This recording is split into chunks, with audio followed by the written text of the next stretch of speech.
divorce papers smelled like cedar and lies. I know that sounds strange. Most people smell paper and ink, but I'm not most people. The moment my fingers brushed the edge of that manila envelope sitting on the kitchen counter, I felt it. A cold, creeping flash behind my eyes. Cedar, expensive cologne, a pen clicking 3 times before someone signed something they didn't want to sign. Someone prepared this a long time ago.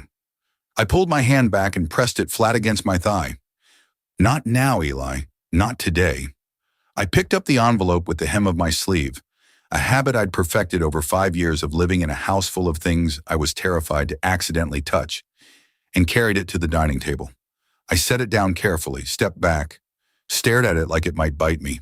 It basically already had. My name was typed on the front. Eli Calloway-Vaughn, still hyphenated, still a joke. I laughed, short, humorless, and went to make coffee. The kitchen in our Connecticut home was beautiful in that cold, architectural way that looks stunning in magazines and feels like a waiting room in real life. White marble, brushed steel, a 6-burner stove I used every single morning, and 3 men in this house had never once acknowledged. 3 men. 3 alphas.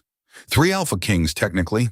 Though I'd stopped using that title around year 2 when I realized that saying it out loud made me feel like a footnote in someone else's story.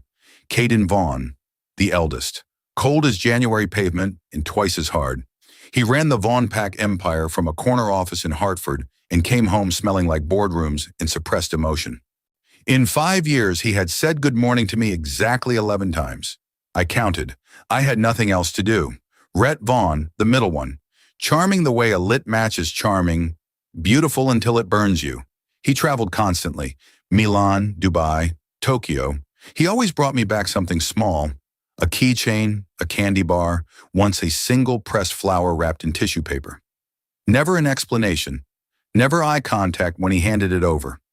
And then there was Sawyer Vaughn, the youngest, quiet in a way that made rooms feel smaller. He read constantly, spoke rarely, and had a habit of appearing in doorways right when I was mid-breakdown, then disappearing before I could decide if he'd actually seen me. 5 years, 1 Omega. 3 alpha kings who had collectively spent more time ignoring me than most people spend sleeping. And this morning, someone had left divorce papers on my kitchen counter.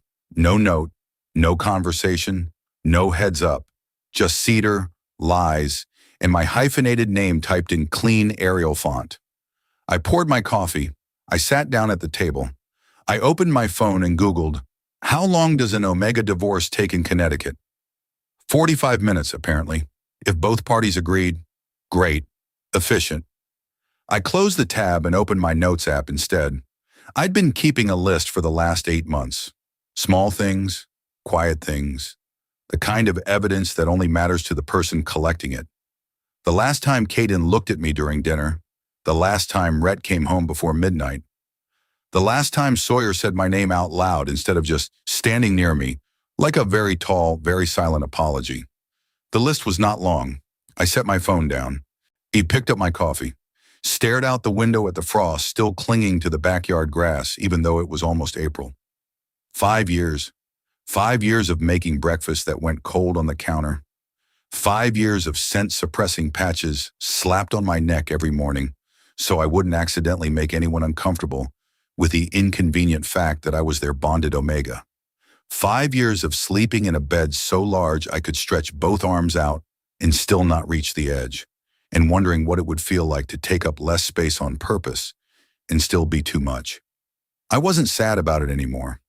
That part surprised me when it happened. Somewhere around year 3, the sadness just quietly packed its bags and left. What moved in after was something sharper and a lot more useful. Clarity. I picked up the envelope again, this time with my bare hand. The flash hit immediately. Cedar, that clicking pen, and underneath it, something else.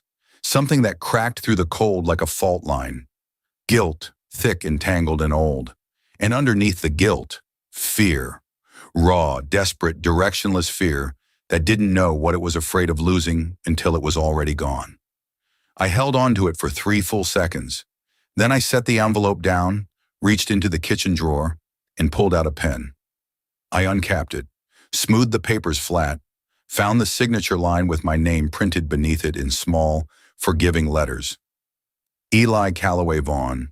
I signed it, clean, certain, no hesitation. Then I stood up, rinsed my coffee mug, and went upstairs to pack a bag. Because here's the thing nobody tells you about being ignored for 5 years. The moment you finally stop waiting to be seen, you become impossible to look away from. And somewhere in this house, 3 alpha kings were about to find that out the hard way. The stairs in this house had never felt so satisfying to climb. Every step was deliberate, unhurried, the kind of walking you do when you finally stop apologizing for the sound your feet make on the floor. I pushed open the bedroom door and stood in the doorway for exactly 3 seconds, looking at the room that had been mine in name and mine alone in practice for 5 years. California king bed, one side lived in, one side decorative. A whole metaphor I was done unpacking. I pulled my duffel bag from the top shelf of the closet and dropped it onto the bed with a satisfying thud. Then I started packing like a man with a plan and absolutely zero regrets. Jeans, sweaters, the good toiletry bag, not the travel one. My journal, 3 pens, and the small velvet pouch I kept my psychometry gloves in. Thin, black, fitted to the knuckle. My version of oven mitts. Necessary equipment for a man whose hands had the unfortunate habit of turning casual contact into unsolicited, emotional confessions from inanimate objects. I had touched Caden's briefcase once in year 1 by accident and spent 4 hours recovering from the weight of everything he was carrying and refusing to say. Never again. Boundaries. They applied to objects too. I was folding my second sweater when I heard the footsteps. Heavy, measured. The particular rhythm of someone who owned every floor they walked on. Caden appeared in the doorway. He was dressed for the office already. Charcoal suit, silver tie, the kind of put together that took effort and was designed to look effortless. His jaw was set. His eyes dropped to the duffel bag on the bed, and something shifted in his expression. Not much. Caden Vaughn did not do much, but enough. What are you doing? His voice was the same as always, low, controlled, a little like receiving an invoice. I didn't look up from my folding. Packing, I said pleasantly. It's when you put things into a bag so you can take them somewhere else. Revolutionary concept, I know. A pause, Eli. Caden. Another pause. Longer this time. I could feel him recalibrating, the way he always did when I didn't respond the way he expected, which was quietly and without opinion. The papers were not supposed to be left out like that. I looked up then. I couldn't help it. Not because I was hurt. I had already moved past hurt before my first cup of coffee. But because that sentence was genuinely impressive in its wrongness. The papers, I said slowly, were not supposed to be left out like that. I nodded once. Okay, so your issue is the presentation. Got it.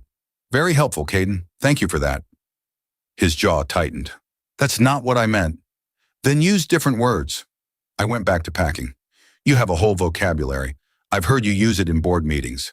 I can hear them from the study. He stepped into the room. Not all the way. Just enough to make the air feel like it had an opinion. Right, we should talk about this. We should have talked about approximately 900 things before this, I said. But here we are. I zipped the front pocket of the duffel bag and moved to the bathroom for my toiletries. Don't worry, I signed them. You're welcome.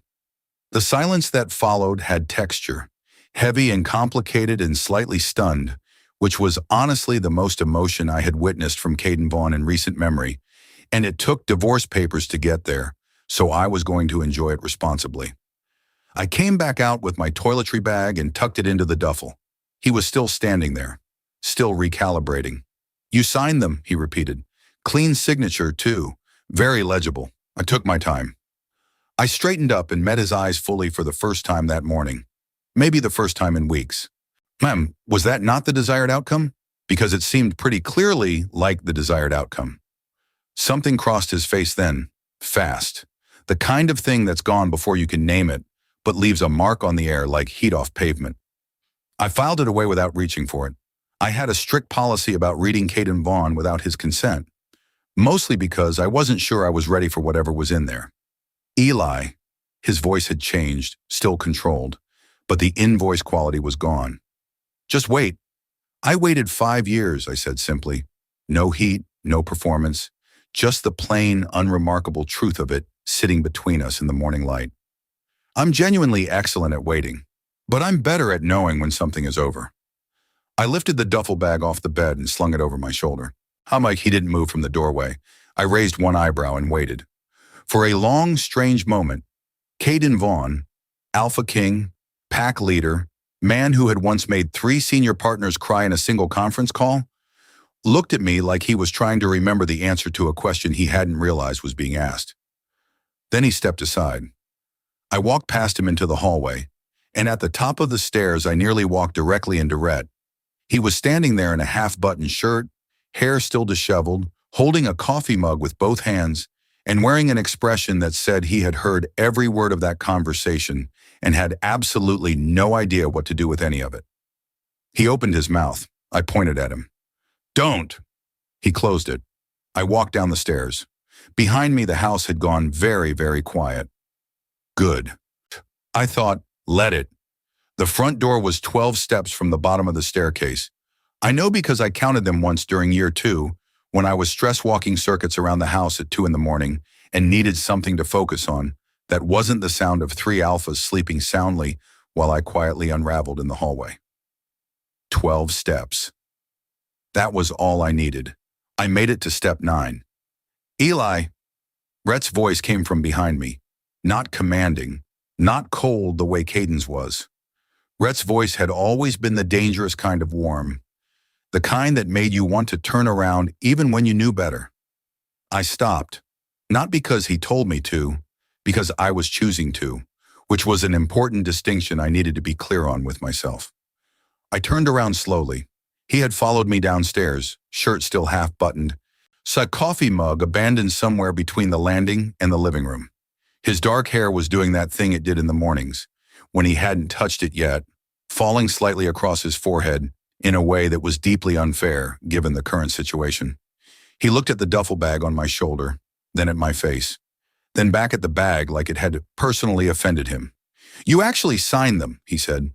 "Rhett, buddy." I adjusted the strap on my shoulder. "We just covered this upstairs, keep up." "I didn't think you would." I stared at him. "Then why were they on the counter?" His mouth opened, closed, opened again. Nothing useful came out. "Exactly," I said pleasantly, and turned back toward the door. 3 steps this time before the air in the room changed. It was subtle, a shift in pressure, of the kind my body registered before my brain caught up. I stopped again. Not because of Rhett, because of the figure now standing at the end of the hallway near the kitchen entrance, leaning one shoulder against the wall, with his arms loosely crossed and his gray eyes moving between me and the front door, with the calm, measuring quality of someone who had been there much longer than anyone realized. Sawyer. Of course, he was in a worn gray Henley and dark pants, barefoot on the hardwood, holding nothing. No coffee, no phone, no buffer object of any kind, which meant he had no excuse not to just stand there and look at me directly, which he was doing, which was its own specific kind of problem. Sawyer Vaughn did not look at people casually. When he looked at you, it felt like being read, not judged, just read. Every line, every margin note, every dog-eared page. I had spent 5 years trying to figure out what he saw when he looked at me like that. I had also spent 5 years pretending I didn't care. "Morning," I said, because someone had to say something, and it clearly was not going to be him. "You're leaving," he said, not a question. "Gold star for Sawyer." I pointed at him, very observant. The bag was probably the clue. Something shifted at the corner of his mouth. Not quite a smile. Sawyer didn't really do full smiles.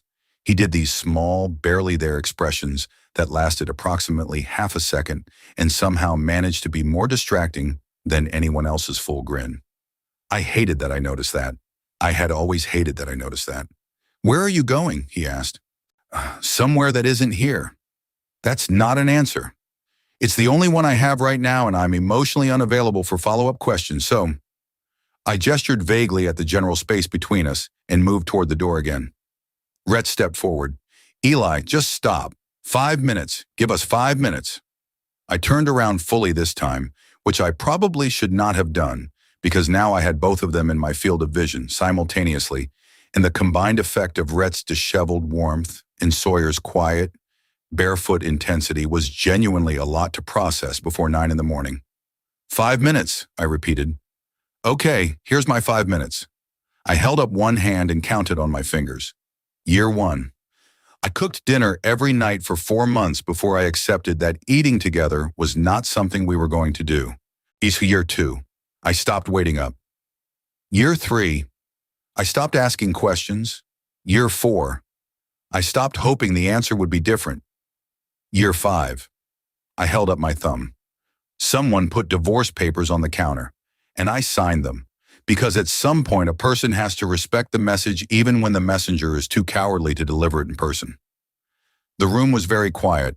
Rhett looked like I had said something in a language he understood individually, but not in that particular order. Sawyer had not moved, but something in his expression had. That careful, neutral quality had cracked somewhere around year 3 on my list, and what was underneath it was harder to look at than I expected. I looked away first. I need to go, I said. Quieter this time, not soft, just honest. I need to go before Caden comes downstairs and says something measured and terrible, and I stand here and let him because that's what I've been doing, and I am done letting that be my personality. I reached the door. My hand closed around the handle. Behind me, Rhett exhaled like something in his chest had just given way, and Sawyer said, very quietly, "Just my name, just Eli, nothing else." I closed my eyes for exactly 1 second. Then I opened the door and walked out into the cold April morning. Connecticut in April is beautiful in the specific way that makes leaving harder than it should be. The frost was still melting off the grass in patches, catching the early morning light like scattered glass. The oak trees lining our private drive had just started budding, tiny green suggestions of leaves that hadn't committed yet. No, the air smelled like cold earth and distant rain, and the faint, familiar cedar of the house I had just walked out of. I kept walking. My car was in the second bay of the garage around the side of the house.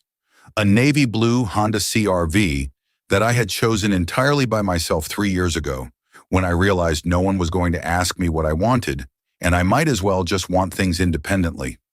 It was sensible and practical and had heated seats, and I loved it without apology. I popped the trunk, dropped my duffel in, and stood there for a second with my hand on the lid. The morning was very still. No one had followed me outside. I told myself that was fine, that it was exactly what I wanted, wondering that the absence of footsteps behind me on the gravel was not something I was going to stand here and feel a certain way about, while the frost finished melting and the oak trees waited to see what I would do next. I closed the trunk and got in the car. The heat came on automatically, and I sat there with both hands on the wheel and the engine running, staring at the long private drive stretching out ahead of me through the gate and onto the main road. I should go. I was going to go. I was absolutely going to go in just a moment. My phone buzzed in my jacket pocket. I pulled it out. A text from my best friend Marcus, sent at 7:42 in the morning, which meant he was already on his second coffee and fully operational. "Tell me you didn't do something dramatic before 10 a.m. I typed back, "Define dramatic." His response was immediate. Eli Calloway-Vaughn. I swear I locked my phone and put it face down on the passenger seat. Marcus was going to have a lot of opinions about this. He had been collecting opinions about my marriage for approximately 4.5 years and storing them up like a very emotionally invested squirrel. Today was apparently going to be the day he got to use all of them. I put the car in reverse. I made it exactly to the end of the private drive before the front door of the house opened. I saw it in the rearview mirror. Just a flash. The wide front door swinging open, and a figure stepping out onto the porch in no coat, no shoes, just that gray Henley and the particular energy of someone who had made a decision very recently. Sawyer. I stopped the car. I do not know why I stopped the car. That is a lie. Iana, I know exactly why I stopped the car, and I was actively refusing to examine it in any depth because I was in the middle of a clean exit, and examining things in depth was how I ended up staying for year 3, year 4, and year 5. He walked down the porch steps onto the gravel drive, barefoot in April on gravel. I watched him in the rearview mirror and felt something pull tight in my chest. He stopped about 10 feet behind the car. Just stood there in the cold morning, with his arms at his sides and his gray eyes finding mine in the mirror, with an accuracy that should not have been possible at this distance. We looked at each other for a moment that lasted approximately one geological era. Then I lowered my window. "You're barefoot," I said. "I know," he said. "On gravel." "I'm aware." "In Connecticut." In April. "Eli, I'm just noting it for the record," I said, "for when you get a pebble embedded somewhere uncomfortable and need someone to blame." He took 2 steps closer. The gravel had to be cold. He gave no indication of caring. "Don't go yet," he said, quiet and direct the way Sawyer always was, like he had thought very carefully about exactly which words to use and had cut everything else away.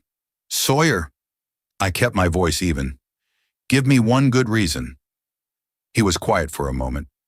Not the uncomfortable kind of quiet, the kind where someone is being honest with themselves before they speak, which was so characteristically him that it made something ache in a place I had been carefully not acknowledging for most of 5 years. "Because I should have said your name like that a long time ago," he said, "and I didn't. And I know that's not enough, but I need you to know I know that." The morning sat between us, cold and still, and full of things that were about 5 years too late. I looked at him in the mirror for a long moment. "Put shoes on, Sawyer," I said finally. Something shifted in his expression. Careful, tentative. "That's not a no," he said. "It's also not a yes," I said. "It's a strongly worded suggestion about footwear from someone who is currently sitting in a running car and has not technically left yet." He looked at me. I looked at him. The oak trees waited. My phone buzzed again, almost certainly Marcus escalating. And somewhere inside the house behind Sawyer, I heard the front door open a second time. He had found a coat somewhere between the landing and the porch, mooring which meant he had taken approximately 30 additional seconds to prepare for this moment than Sawyer had, which honestly tracked perfectly for both of them. He stopped beside Sawyer on the gravel drive, looked at the car, looked at Sawyer's bare feet, looked back at the car. "Why are you barefoot?" he said to Sawyer. "Why are you wearing my coat?" Sawyer said back. I dropped my forehead onto the steering wheel. These were the men who had ignored me for 5 years. These were the alpha kings of the Vaughn pack, feared across 3 states, respected in every boardroom from Hartford to Houston.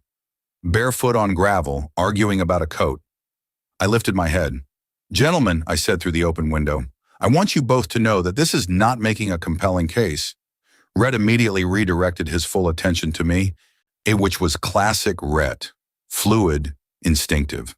The man could pivot faster than anyone I had ever met, which made him charming and also deeply exhausting. "Eli, just come back inside," he said. 20 minutes. Sit down with us. Let us explain." "Explain what exactly?" He opened his mouth.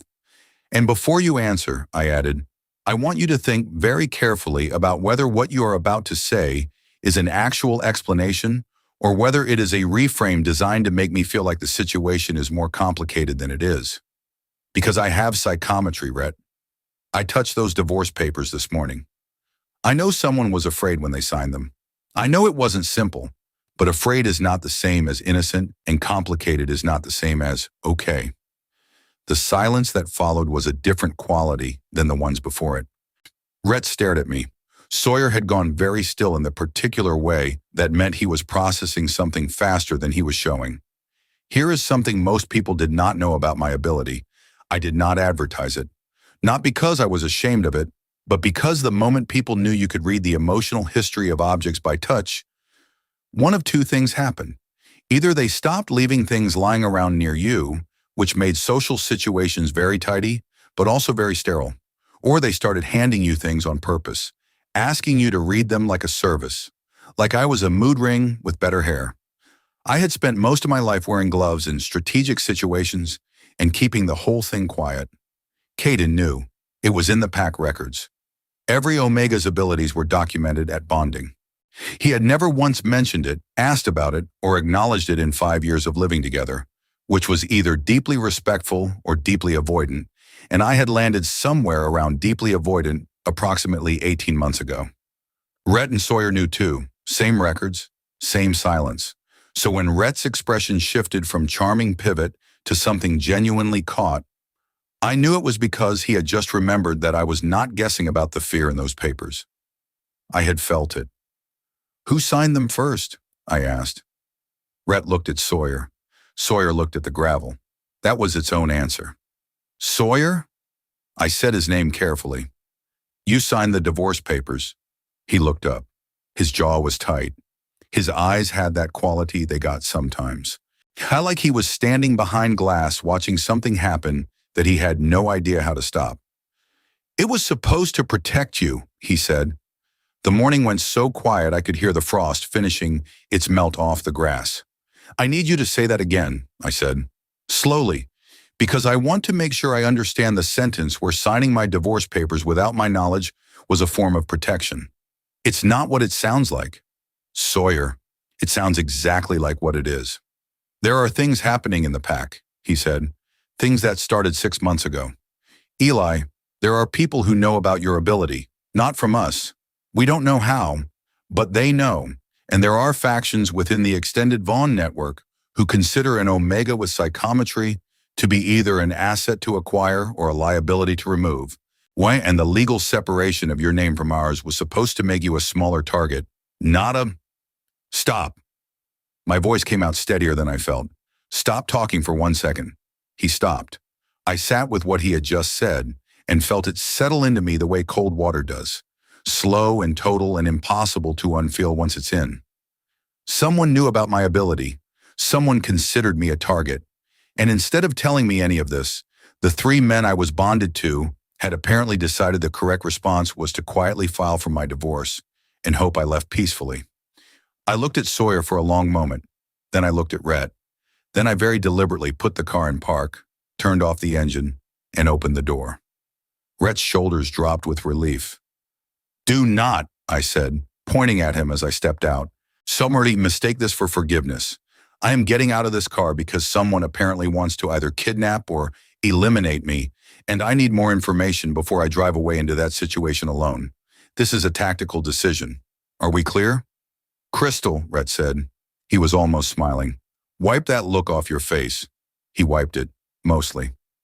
Sawyer exhaled slowly, something releasing in his frame that had been held very tight. I shouldered my bag and walked past both of them toward the house. Behind me, I heard Rhett say quietly to Sawyer, he took the bag with him. I know, Sawyer said. That means he's not staying. I know, Sawyer said again. Softer this time. I kept walking, but I heard every word. Caden was standing in the kitchen when I walked back in, not sitting, standing. Which meant he had been pacing and stopped when he heard the front door open, and was now performing casual stillness with the commitment of a man who had never been casual a single day in his life. He had his coffee mug in one hand and his phone face down on the counter beside him, and his tie was slightly looser than it had been 20 minutes ago, which for Caden Vaughn was basically the equivalent of a full emotional breakdown. He looked at me. I looked at him. I set my duffel bag down by the entrance with deliberate care because I wanted it visible. I wanted everyone in this house to be aware that the bag existed, that it was packed, and that his current position near the door was temporary and contingent on whatever happened in the next few minutes. Sawyer told me, I said, saving everyone the warm-up, about the faction, or about the psychometry, about the extremely creative decision to handle a threat to my safety by filing paperwork instead of having a conversation with me like I was a person with a functioning brain who could handle information. Caden set his mug down. It was not that simple, he said. Then make it simple. You have 5 minutes and I am fresh out of patience, so I would start with the most important sentence first. Something moved through his expression, not quite discomfort. More like a man who had spent his entire life constructing walls, discovering that one of them had a door he had forgotten about. He pulled out the bar stool across the kitchen island and gestured to it. I sat down. Not because he gestured, because my legs were tired and I was choosing to be comfortable during whatever this was. He stayed standing. Ew, of course he did. Caden processed things vertically. 6 months ago, he began, we received intelligence that a rival faction within the extended pack network had obtained documentation about your ability. We don't know the source. We have people working on that." He paused. "The faction is led by a man named Daxton Cole. He runs 3 territories in the Western Pact network, and he has been consolidating power quietly for 2 years. An Omega with psychometry in his hands would give him access to information that could destabilize every major Pact alliance on the East Coast." I sat with that for a moment. "So I am not just a person to him," I said. "I am a tool." "Yes. And your solution was to legally distance my name from yours. The theory was that without the Vaughn bond on record, you became a private individual with no Pact affiliation, harder to justify targeting, less politically valuable as an acquisition." "The theory," I repeated. "You ran a theory about my life without consulting me." His jaw tightened. "We were trying to move quickly." "Caden." I leaned forward slightly on the bar stool. "I have lived in this house for 5 years. I have eaten breakfast alone in this kitchen approximately 900 times. I have watched all 3 of you treat the fact of my existence like a scheduling conflict. And now you are telling me that when something actually mattered, when there was a real reason to talk to me, to include me, to treat me like a partner in my own life, your instinct was still to handle it around me instead of with me."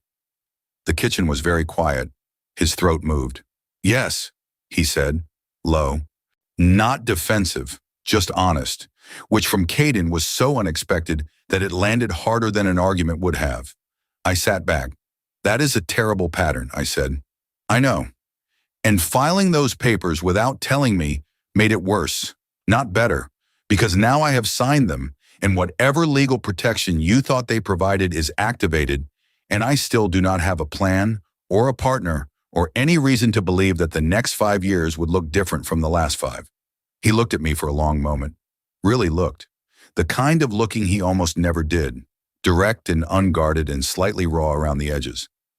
"I don't want you to go," he said. 3 words. No qualifications. No conditions attached.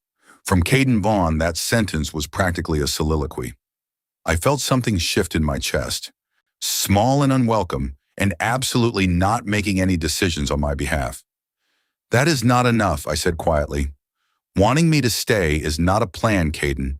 It is just a feeling you have not acted on for 5 years." He nodded once, like he had expected that, like he deserved it. "Then tell me what is enough," he said. "Tell me what you need, and I will start there." Behind me, I heard Rhett and Sawyer come through the front door, the soft sound of footsteps stopping just inside the kitchen entrance. Neither of them spoke. The room gathered itself around that question like it had been waiting a long time for someone to ask it. I looked at Caden. I thought about the fear I had felt in those papers that morning, the guilt underneath it. The thing that had felt like love translated badly through 5 years of a language nobody had bothered to teach me. I thought about Sawyer, barefoot on gravel. I thought about Rhett in somebody else's coat. "The truth," I said finally, "all of it. Starting with whatever you are not telling me right now." Caden's expression shifted, and that was how I knew there was more. That was how I knew this was not even close to over. Caden did not answer immediately. That alone told me everything I needed to know about the size of whatever he was holding back. Caden Vaughn was not a man who paused before speaking. He was a man who spoke in complete sentences with footnotes already prepared. Hesitation from him was not a processing delay, it was a warning. Rhett moved first. He came around to the kitchen island and sat down 2 stools away from me, forearms resting on the marble, eyes on Caden. The body language of someone bracing. Sawyer stayed near the doorway, still, watching. "There is a second piece," Caden said finally. "Of course there is," I said. "Daxton Cole has been making moves for 2 years. We have known about him for 8 months. What we did not know until 3 weeks ago." He stopped. Reset. Started again. "What we did not know is that he has already made contact with someone inside this house." The room went completely still. I looked at him. "Say that again." "Someone in our immediate circle has been communicating with Cole's faction. We do not know the full scope. We do not know what information has been passed. What we know is that the communication exists and that it started approximately 8 months ago." 8 months ago, I ran the math without meaning to. 8 months ago was when the distance in this house had shifted. Not that it had ever been warm, But 8 months ago, something had changed in the quality of the silence. The way all three of them moved around me had become more careful, more deliberate. I had read it as further withdrawal, as confirmation that whatever small thread had been holding us together was finally fraying past the point of function. I had been wrong about what it meant. I was not always right about what things meant. My psychometry gave me impressions, emotions, histories. It did not give me context. It did not give me full sentences. It gave me the feeling of a thing and left me to construct the story around it, which was occasionally spectacular and occasionally got me completely turned around. 8 months ago, I had touched the kitchen counter by accident and felt a cold, focused kind of dread coming from the direction of Caden's office. I had chalked it up to a difficult quarter. It had not been a difficult quarter.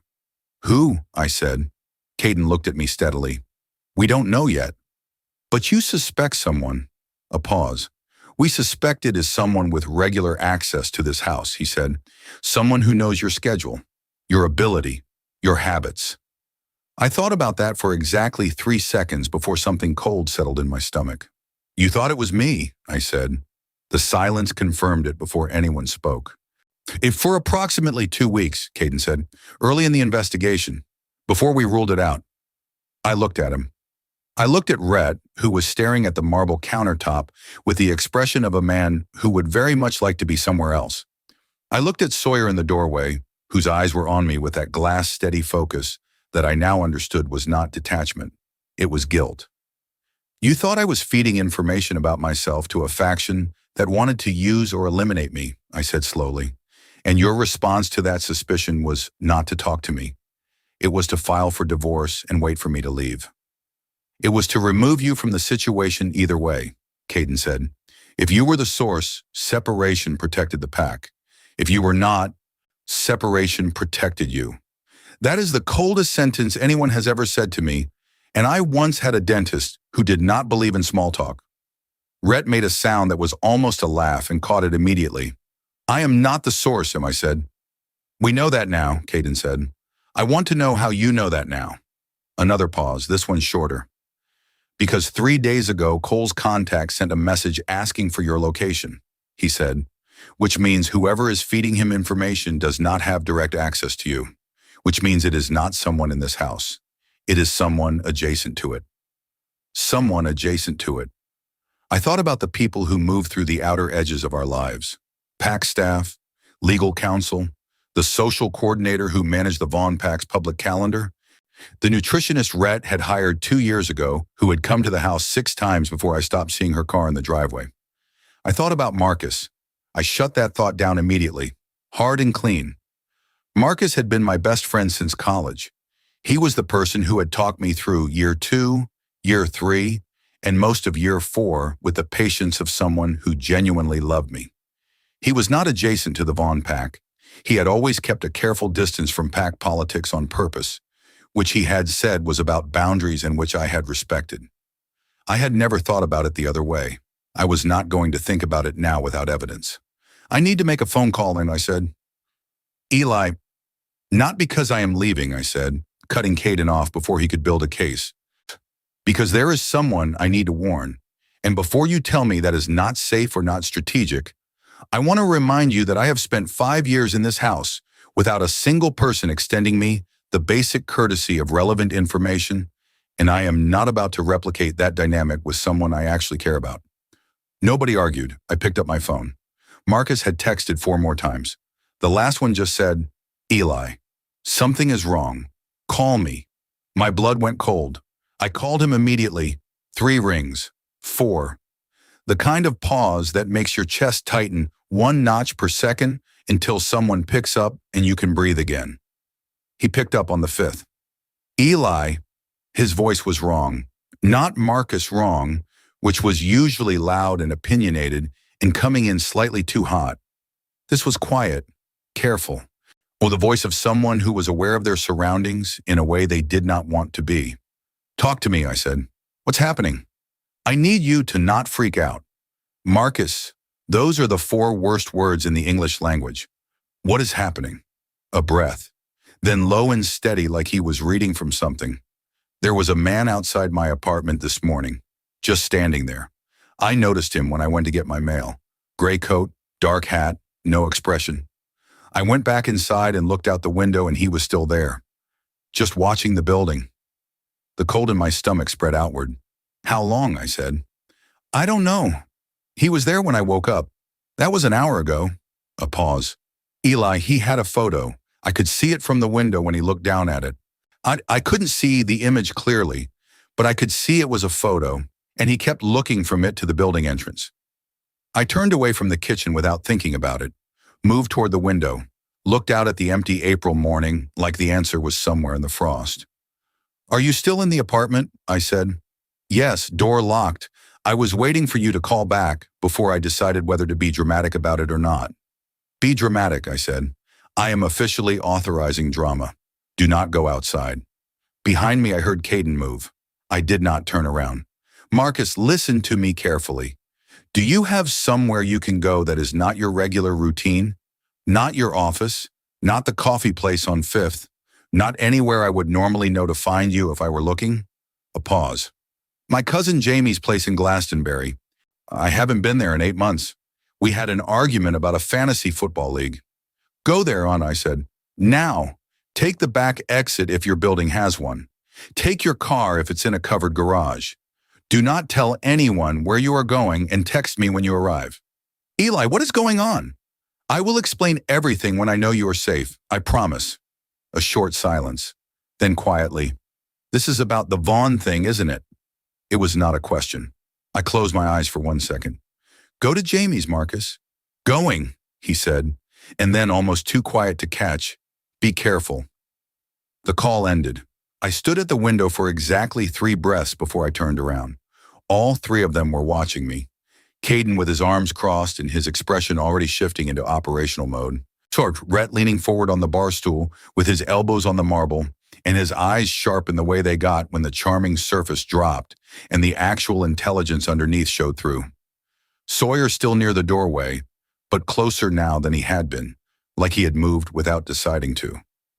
They found my best friend, I said. There was a man outside his apartment this morning with a photograph. I have sent Marcus somewhere safe, but we need to figure out how they connected him to me, because if they are looking at him, then they have already mapped my personal relationships, and that means they have been watching you longer than we thought, Caden finished. That is the correct sentence, yes. I set my phone down on the counter. And I want to go on record saying that if we had had this conversation 6 months ago, or 5 months ago, or at literally any point before this morning, we might have gotten ahead of it. But we did not. So here we are. Caden had the decency not to argue with that. Rhett stood up from the bar stool. I have a contact in Hartford. Private security, PAC affiliated, but independent. She can have eyes on Marcus's route within the hour. Do it, Caden said. Rhett was already on his phone. Sawyer crossed the kitchen in 4 quiet steps and stopped beside me at the window. Not close enough to touch. Just close enough that I was aware of his warmth in the cold morning air coming through the glass. I owe you an apology, he said. Low. Just for me. You owe me several, I said. Get in line behind the other 2. I know. He paused. I signed the papers first because I thought if I didn't, Odd or Caden would do it in a way that left you no room to push back. I thought if it was me, you would at least ask questions. I turned to look at him. His jaw was tight. His eyes were doing that thing, reading me, being read by me in return. That is the most convoluted logic I have ever heard, I said. I know that too. And yet somehow it is the most Sawyer Vaughn thing you have ever done, so I cannot even be surprised. Something crossed his face. Not quite a smile. The half-second version. Gone before it fully arrived. Then his hand moved, slow and deliberate, giving me every opportunity to step back.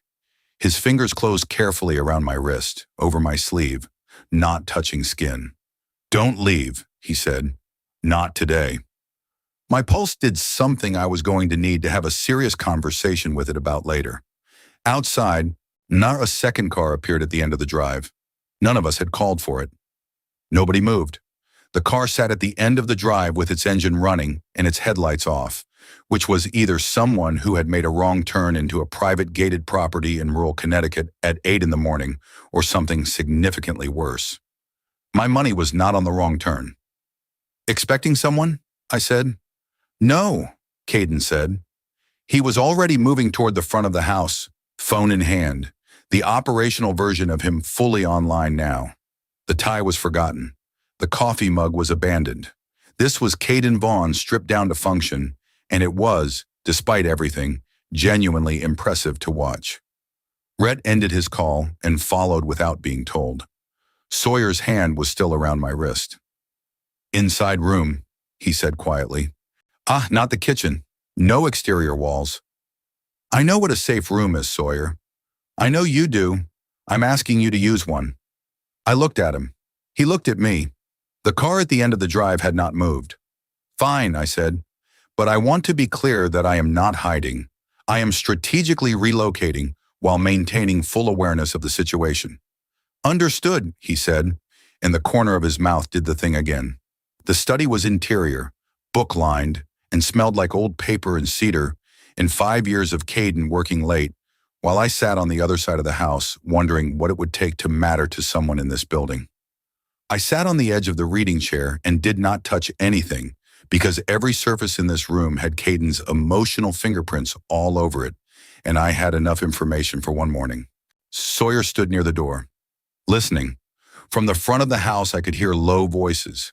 Caden on the phone, Rhett talking to someone at the door, which meant whoever was in that car had come to the front entrance, which meant they were either bold or expected. Then I heard a voice I did not recognize.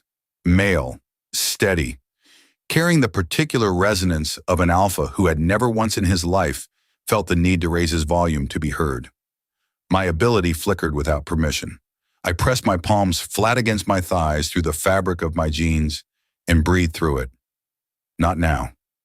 Sawyer turned his head toward me. You okay? Peachy, I said. Who is that? He was quiet for a moment. That would be a problem we have not told you about yet. Of course it is. I stood up. I'm going out there. Eli! Sawyer! Well, I have spent 5 years in this house being managed and handled and protected from information like I was decorative. That is done. Whatever is in that hallway is my business too. I walked to the door and looked at him. Are you going to stop me? He stepped aside. Good answer.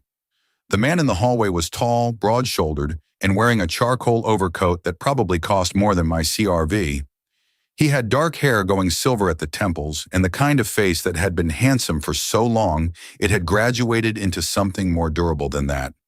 His eyes were a very pale gray-green, and when they landed on me, they did not move away. Caden was beside him. The body language between them was complicated. Not hostile, not warm. The specific tension of two people who had history that had never been properly resolved. Rhett was 2 steps back with his arms crossed, wearing an expression I had never seen on him before. Careful, wary, the lit match holding very still. Eli, Caden said. His voice had a quality in it I could not immediately name. This is Holden Carver. Holden Carver looked at me the way you look at something you have been searching for long enough that finding it does not feel entirely real. You're the Omega, he said. I am an Omega, I said. Specificity matters. Who are you? Something shifted in his expression. Respect, maybe. The quick, involuntary kind. I am the person who has been trying to get a warning to this pack for 3 weeks, he said. Daxton Cole moves tonight. He has a team positioned outside Greenwich. He knows the divorce papers were signed, and he believes you are no longer under Vaughn protection. He paused. He is coming for you personally. Not an acquisition, an elimination. He cannot afford a psychometric Omega aligned with the Vaughn pack who is now legally free and therefore unpredictable. The hallway was very quiet. I looked at Caden. Tonight, I said. Tonight, Holden confirmed. I took a breath, let it out slowly. Then I turned to Caden with the full weight of everything the morning had been and said very clearly, I need you to void those divorce papers. Caden blinked, the closest thing to surprise I had ever seen on his face. I signed them this morning because I thought this was over, I said. It is clearly not over. And I am not walking into whatever tonight is as a legally unaffiliated individual with no pack, standing because 3 Alpha Kings were too emotionally avoidant to have one honest conversation with me before filing paperwork. I crossed my arms. Fix it. today. And then we are going to have the longest, most uncomfortable series of conversations this house has ever hosted, and everyone in it is going to participate with their whole chest. Are we in agreement? Rhett exhaled slowly and said, Yeah, we are. Sawyer said nothing, but he moved to stand beside me, close enough that his arm pressed against mine, warm and solid and deliberate. Caden looked at me for a long moment. Then he reached into his jacket, pulled out his phone, and called his attorney. Holden Carver watched all of this with those pale gray-green eyes and said quietly, almost to himself, Cole has no idea what he is walking into. I looked at him. No, I said, he really does not. And for the first time all morning, I smiled. Not because everything was fixed. Not because 5 years of silence had been undone by one conversation over cold coffee and April frost, but because I was still here, still standing, still the most dangerous thing in any room I chose to stay in, and I had just chosen to stay. The oak trees outside were still waiting. I decided to let them watch what happened next. Thank you for watching this story to the end. If you enjoyed it, you'll definitely love the next one. It's even crazier and more intriguing than you can imagine. Don't forget to subscribe and stay tuned. The next story drops soon.